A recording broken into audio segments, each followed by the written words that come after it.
Everyone, my name is Taylor St. Germain with ITR Economics, and welcome to this episode of TrendsTalk. We at ITR, your apolitical and unbiased source of economic intelligence. And today I wanted to talk about the labor market. I wanted to take a few different approaches to the labor market.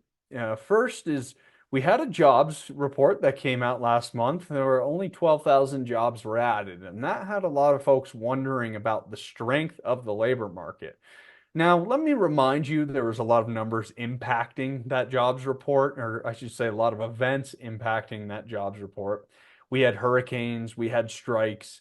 So it's important to understand what goes into these numbers. And I would also be cautious about thinking this labor market is weak today.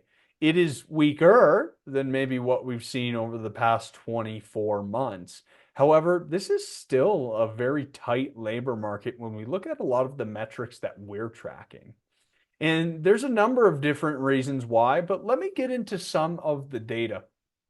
First, I wanted to highlight that it's a number and it's a metric we've talked about a lot as we discuss the labor market here on TrendsTalk, and that is the number of unemployed persons per job opening.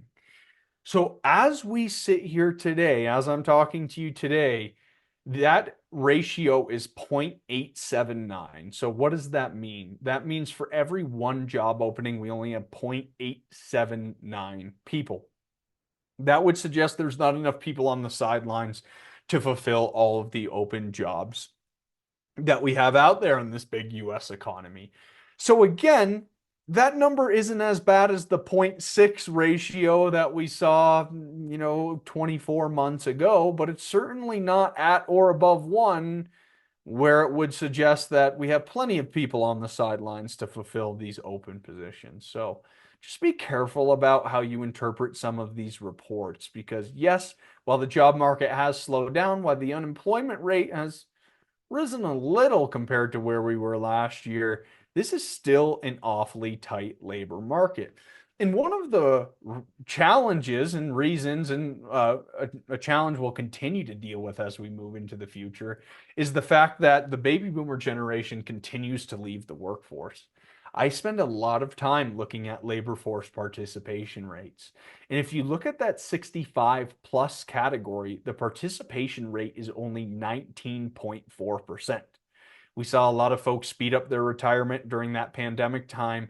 And with below a 20% participation rate in such a large generation, we're going to be contending with this tight labor market at least over the course of the next 5 years. So, yes, the labor market is a little bit softer today.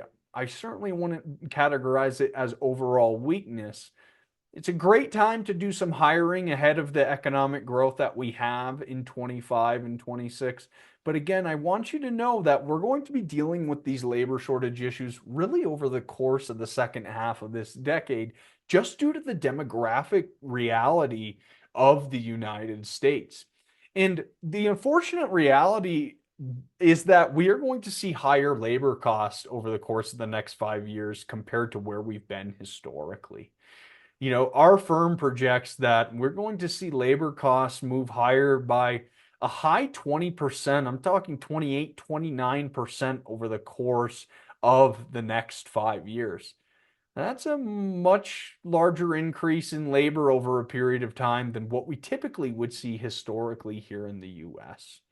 So it's important that as we see this growth over the second half of the decade, we take the right steps to prepare our employees, but really find ways to make our businesses more efficient to offset some of these rising labor costs, but also offset the tightness in the labor market.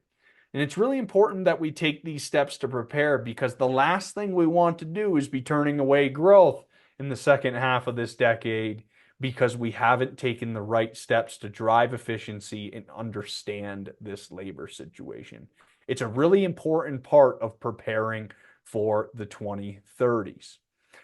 And speaking of the 2030s, for those of you that are interested, our firm is now forecasting what it might look like for your business into the 2030s. We call this our financial resiliency product, and it is something that we are spending a lot of time focusing on lately.